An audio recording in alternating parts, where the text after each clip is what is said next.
Hey, what's going on, everybody? Welcome to the Thriving Minds podcast with your host, Walter Parada, where we strive to provide you with empowering talks so you can live to thrive. I hope you find yourself in the right frame of mind, focusing on the things within your control. All right, so today's episode is the importance of self-education. Generally, when we think about education, maybe the first thing that's thought of is the school system, where it's a formalized way of attaining knowledge, that's the right and only place to get it. You know, teachers and educators have been trained and specialized in how to deliver the right content to help students develop academically, to equip them with the right information so they can have a successful career or a way of making a living. There's a debate of the purpose of education. Some see it as a necessity to advance society, to be engaged, and develop a skill set that contributes to the economy. Others see it as a way to promote obedience and conformity, where a select few dictate the masses. But whatever way you see education, it does serve a valuable purpose in gaining relevant knowledge to better ourselves. We all are naturally curious, and the things that we're not familiar with, we want to know more. It's what prompts us to slow down and think about what we're trying to process. Think of when young kids start to really ask questions, and this comes from their want to just understand what's going on. Now, if a child starts asking too many questions, the adults might be a bit annoyed and they'll try to dissuade them from asking so many questions. And if that happens, that's where part of the curiosity that a child has is stifled. This gives off mixed signals that questioning things is bad and can affect the child's want to know more, and could just lead them to being obedient, to not think and just do what they're told. I remember that was seen as a valuable thing that you wanted in a child, where the more obedient you were, the more valued you were.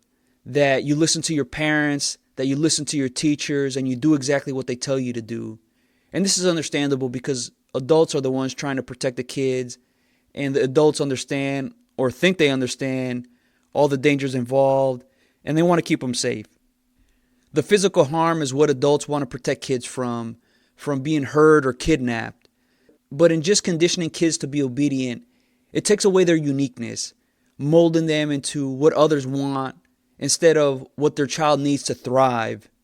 And being obedient does serve a purpose, right? If a parent or teachers instill very good habits, such as a child picking up after themselves, being polite to others, these are things that are very valuable. But when it comes to doing exactly as I say, when I say it, that can be a bit much. So things like forcing a child to eat all their food or eat all their vegetables before they can leave the table, that might seem a bit too much. And now I get it. It's not just about treating kids like adults, and there needs to be a healthy structure to guide kids so they can fend for themselves. And nowadays, this is much more understood and accepted, which is why kids get a little bit more choices of what they want instead of just being told, this is what you're going to do or this is what you're going to get. So that old school way of just do what you're told, a lot of that comes from how authoritative figures handles those that oversaw them or were responsible for. So if we think about how discipline was probably handled in the school system 60 years ago, if a kid was misbehaving, they suffer some sort of consequence. Some of the extreme cases would be hitting a child to get them to fall in line, but this would also carry into other aspects. So if a child isn't performing well and understanding the information that the teachers are teaching, usually through test results, they also would be reprimanded. Some of the tactics used could be shaming the students that are not performing well or praising those high performers that can make everybody else feel bad. And this largely relies on instilling fear so students can rise up to what they're expected to do. The idea of education is to learn and grow, but much of the focus is mirrored on how the economy is measured. It's about preparing students most of their lives to enter and contribute to the workforce. So an economy is measured based on its output and the goods and services and revenues related to that. The school system will follow the same concept where they measure headcount and how each of the students in the classrooms perform based on test results. And students are valued based on how they perform in school. The better that they perform in school, the more they're valued, saying how great and smart that they are. Obviously, parents will highlight a kid's success to emphasize how much they're proud of them. The more praise given, the more that the kids will pursue doing well in school. But this can condition people to be more valued in terms of external things. I got A's in all my classes, so I'm much more significant and feel so much better about myself. This then trickles later in life, where the amount of money is earned is where significance comes from. And this goes the same in the opposite direction. So if a student isn't doing well and they're getting C's and D's and maybe even F's, they're going to see themselves as being less valuable, being less wanted.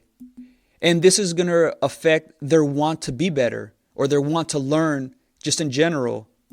They might say, why should I learn if I'm not getting the grades that others expect? Teachers and parents may see them as being a problem. Obviously, they might be going through some sort of troubles, but that alone should not be what defines them. Ideally, we would want a supportive environment that helps them to really learn and grow, that is not so heavily dependent on a grade that tells them, really in a nutshell, how much they're worth. The lower the grade, the lower their worth. And this really just drives home the point of learning for results instead of for its own sake, because it can really satisfy our own sense of curiosity. And a lot of this just further conditions people to really fear failure, that when you fail, you're bad, that you're a failure in some way. But instead, it should be more focused on the process of learning, and not so much the end result. So while it's understandable that when a parent has a child that is performing exceptional in school, they're naturally going to be praised for it. But too much of that can emphasize those end results, how they're being viewed. And this can be a little bit tricky. So instead of just seeing that the grades students get, how about we put more emphasis and value more of their want to learn, their progress that they make. We really want them to grow into themselves instead of what others or society want them to. Just look at how classes are generally structured. They really do replicate what the working environment is for an adult.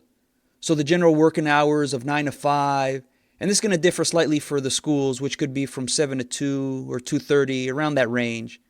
So at work you clock in or you get into work at whatever you're scheduled to be there, and it's about completing all the different tasks to meet whatever quota or expectation.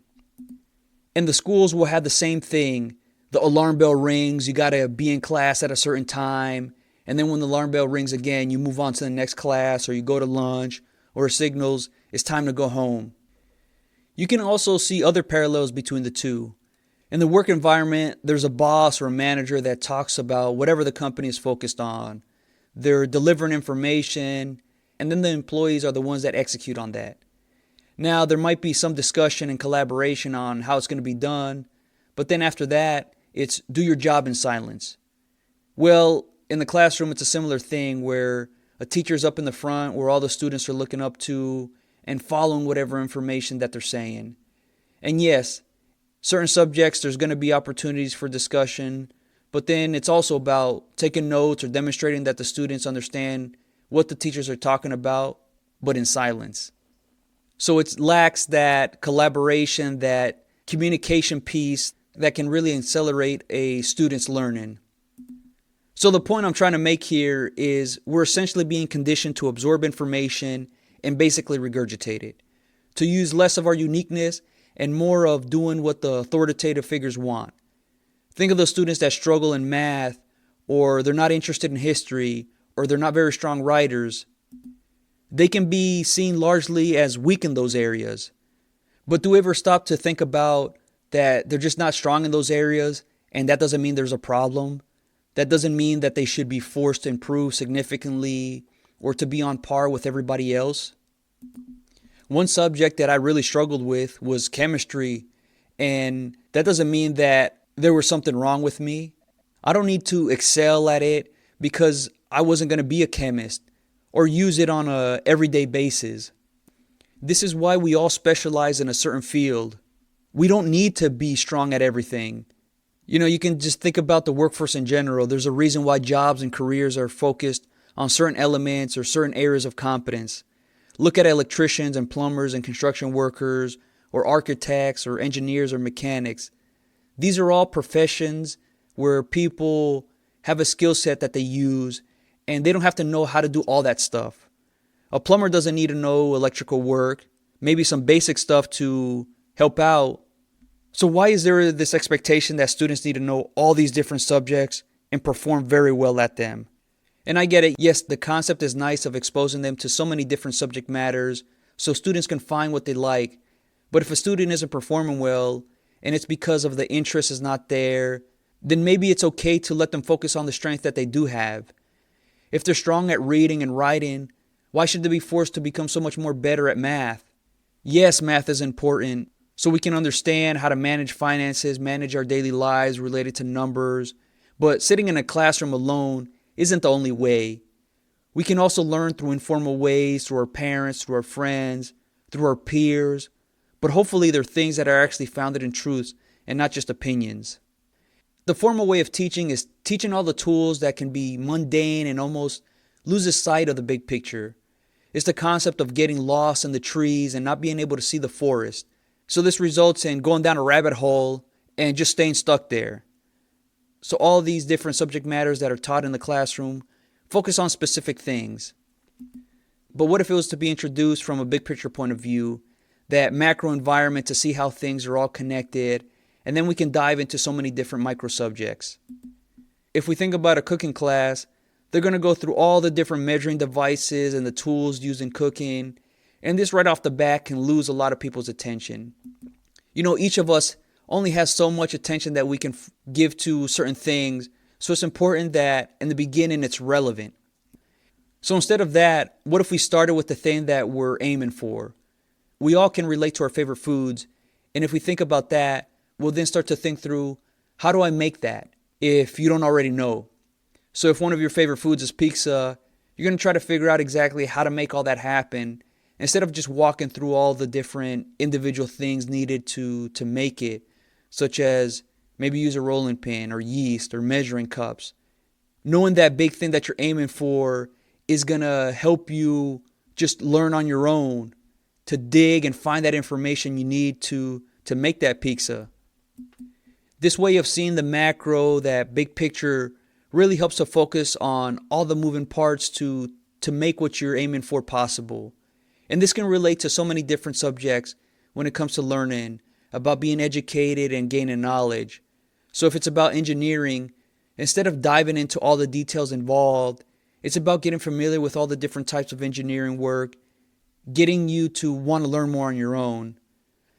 I think this is a huge thing that is lacking in many of the traditional educational systems, where instead of the students being the ones that are looking for the information, the teachers, the educators are force feeding them with information. And this can lead to being turned off by wanting to learn more, because for many, the information that is being taught, it's just not intriguing to them. It's not relatable or relevant to what they're thinking or how they're seeing the world. Instead, it should be giving the students ideally enough information where they're searching for it on their own. So instead of just teaching to the tools like integers or fractions in math, where it's addition and subtraction or whatever it might be, calculus, algebra, it should be taught more in a practical matter. Those real world bases to teach to the problem. Things like how to run a business, what you should price goods and services at, all the cost involved and how much you intend to profit from what's being sold. Or if you intend to film a movie and somebody who's more of a visionary that positions characters and how they contribute to the theme of the movie, the math can be related to the budget of the movie. This is going to include like how much you're going to pay actors and the people involved, the special effects, and all those types of things. This can really help a person want to learn how a certain subject matter relates to the industry or their interest. So a film director doesn't need to know all the financing pieces involved in shooting a movie, but they do need to have an understanding to be a successful one. This then makes all the information involved a lot more relevant and apparent, that has the ability to stick longer as opposed to just using information to take a test. And then when you do go to shoot a movie and you have enough money, you can hire an accountant or a finance officer, someone that handles all the budgeting.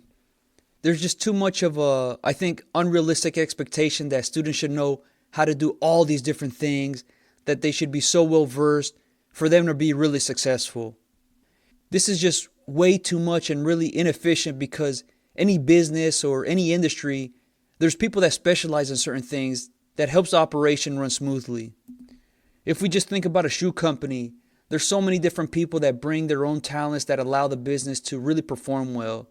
There's the creators that design all the different shoes. Then there's the people who actually make that vision of the shoe come alive. And then there's the factory portion of making it on a mass scale. And there's the marketing people and the finance people.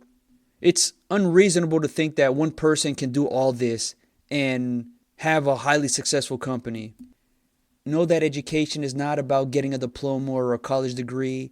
It signals that you're capable of certain things, but not a guarantee.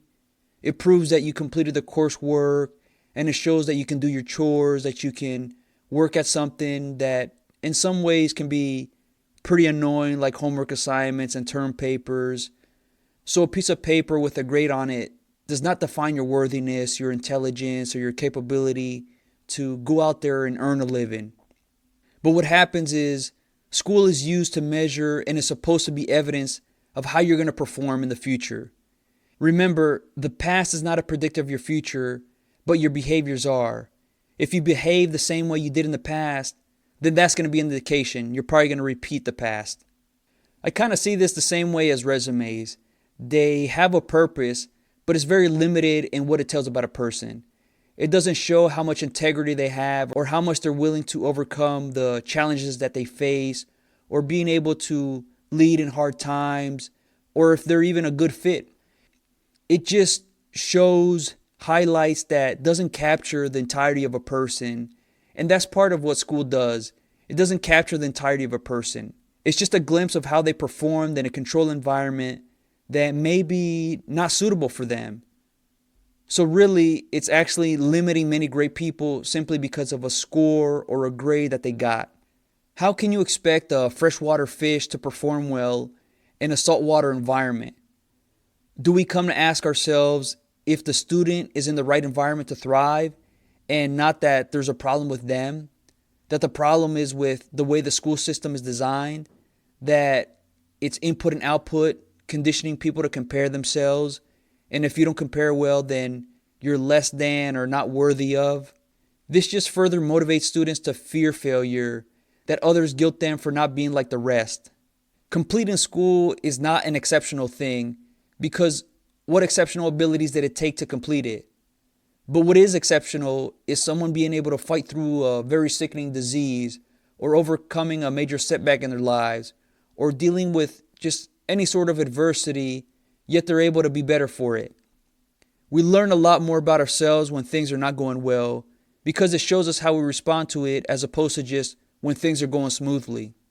Anybody will act great when nothing goes wrong. So if you got straight A's, yeah, good for you.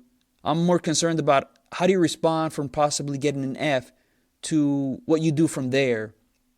Are you going to wallow in self-pity?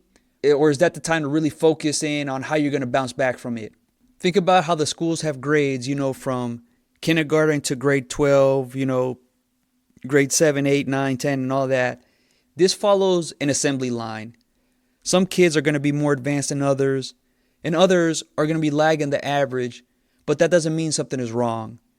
Some people are late developers, and that shouldn't be frowned upon. We need to be patient and allow them to grow and develop. People have different abilities at different times, and it shouldn't be because they're in grade 7, they should know how to read at a certain level or do math at a certain level. This just further conditions to be like the average, to be like everybody else, to keep up with the herd. Can you imagine if Sir Richard Branson, the billionaire, would have put his self-worth into how the school system viewed him as? He wouldn't have been a billionaire even though he struggled in school. He saw that he could succeed outside of school. It makes more sense to cater the education to match a student's aptitudes and abilities.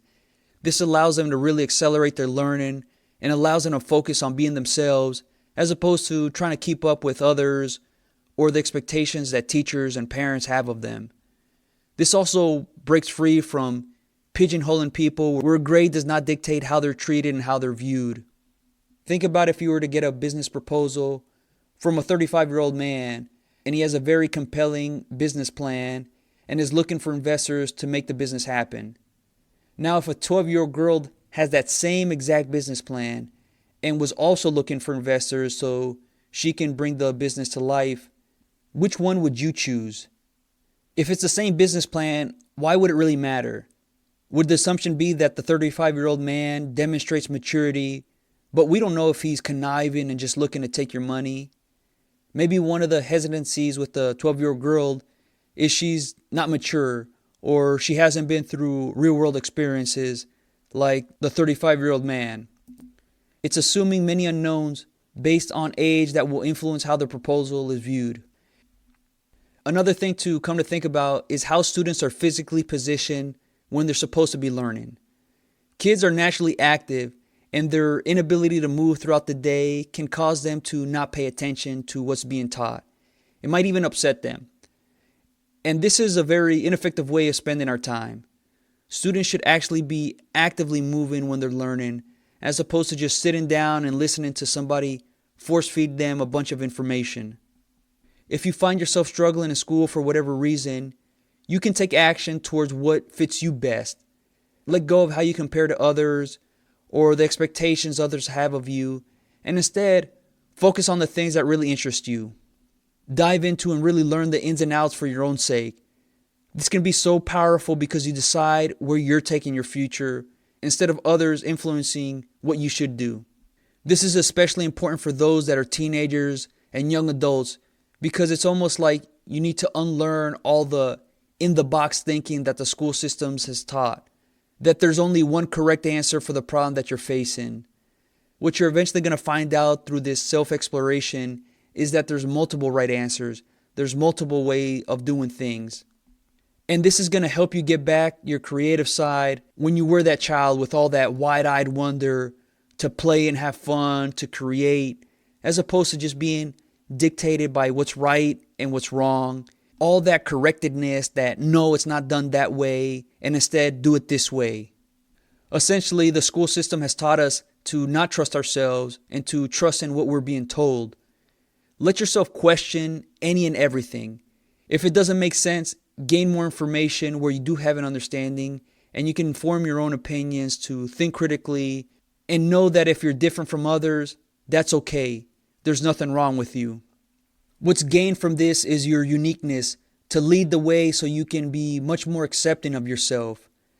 I know for a long time I measured my self-worth based on how well I did in school, and I think my mom would to a certain degree.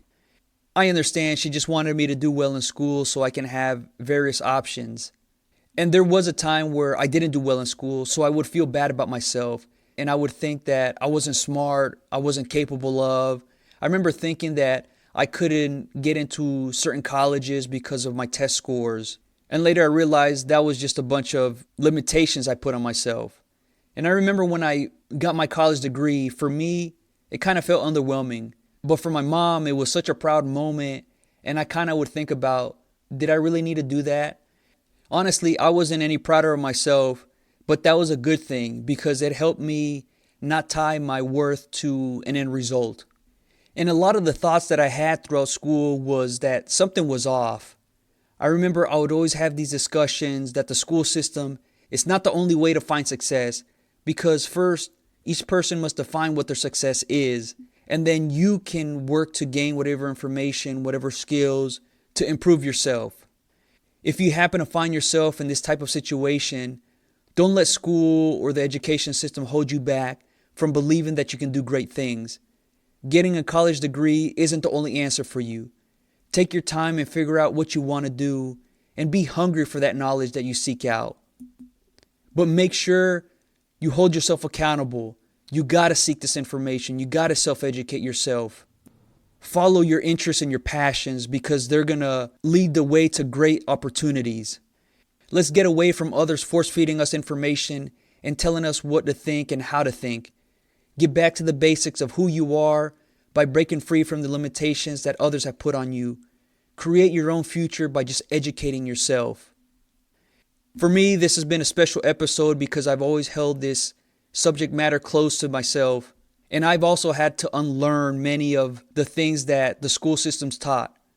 I no longer value myself based on how I did in school. And because of that, I can focus more on the process. I'm not as results oriented as before, and I'm better for it. I really hope you enjoyed this episode. If you're interested in more topics like this, become a Thriving Minds member at www.thrivingminds.live. It's your personal development resource so you can build that right mindset so you can live to thrive. All right, until next time.